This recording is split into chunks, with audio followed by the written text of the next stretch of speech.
Papa deixa claro para nós. Ali na cruz de Jesus está o Pai, Filho e o Espírito Santo. É como se fosse possível, a Santíssima Trindade morreu na cruz.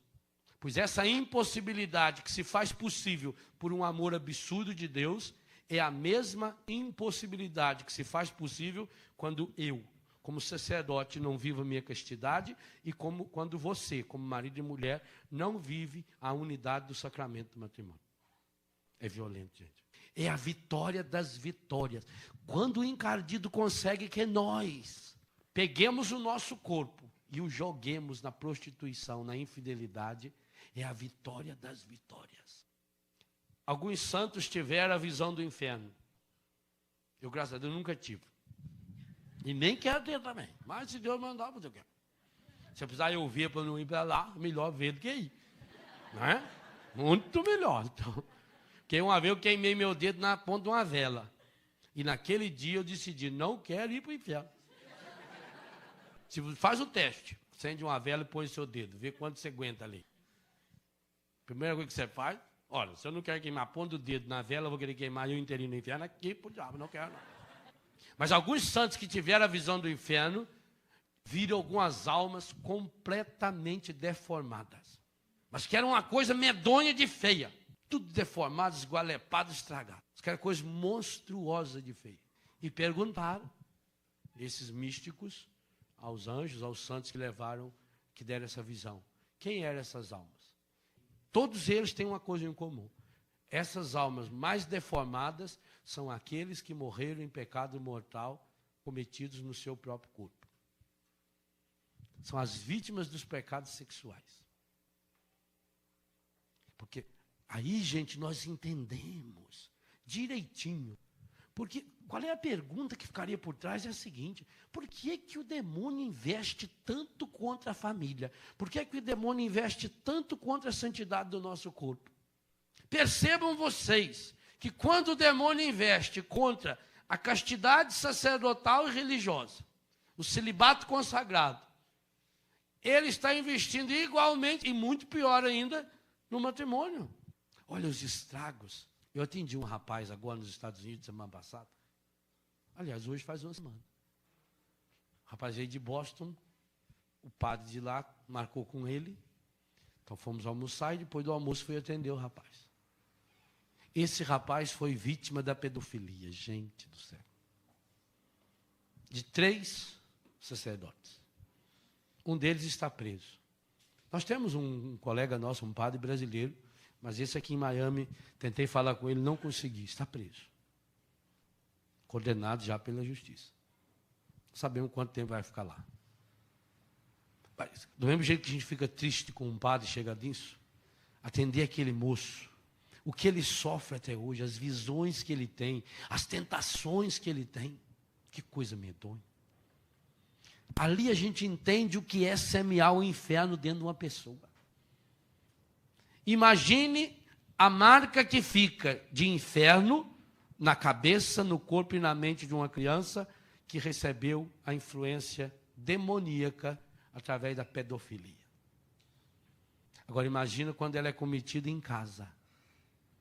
E eu digo a vocês, hoje eu estou convicto, o efeito na vida não é muito diferente de uma ofensa física que uma ofensa espiritual, que uma palavra que um pai e uma mãe disse na hora errada, do jeito errado, com uma visão deturpada de sexualidade. Quantas dessas pessoas, que às vezes até chega a ser condenada publicamente, que hoje estão aí homossexualizadas, travestidas, gente cometendo absurdos. Eu atendi um caso e já contei esse caso.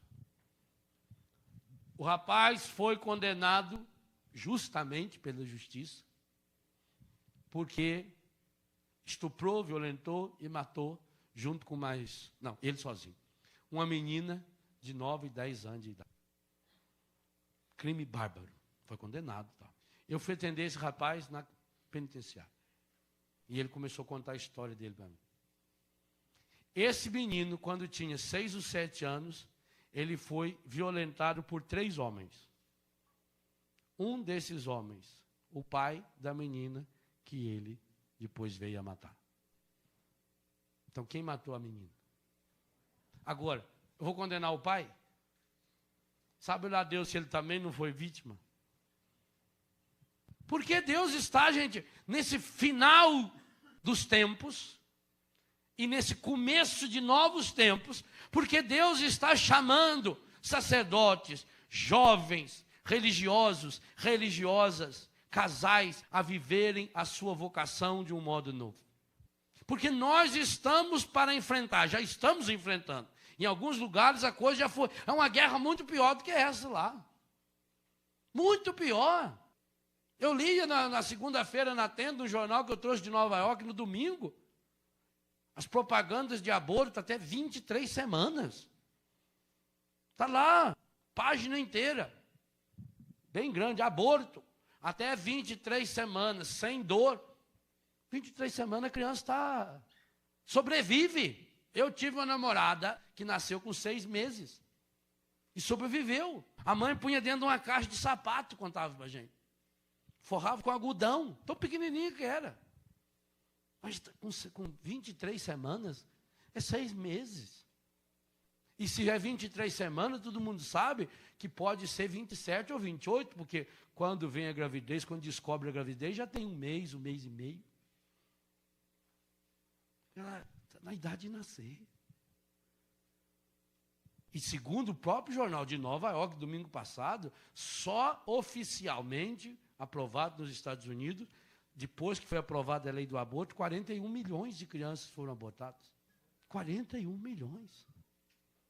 Olha, gente, essa guerra aí o Bush está fazendo para ver se limpa a moral dos Estados Unidos, porque morreram 3 mil e poucas pessoas lá no atentado do World Trade Center. Quer dizer, nós somos capazes de matar 41 milhões dentro da nossa barriga. O inimigo é a mãe e o pai. O absurdo que foi o atentado do World Trade Center, porque usaram aviões com gente dentro. Mas, meu Deus do céu, o encardido está jogando esses aviões contra você, marido e mulher. E nós sabemos que no Brasil, segundo a própria Organização Mundial da Saúde, acontece todos os dias cerca de 8.290 abortos. Todos os dias. Então veja a vitória do encardido. Vou lá na origem. Eu mato lá. E aqueles que eu não consigo matar, que nascem. Então nós começamos a matar na pureza. Nós começamos a matar a santidade dessa pessoa. Nós vamos deformando a criança.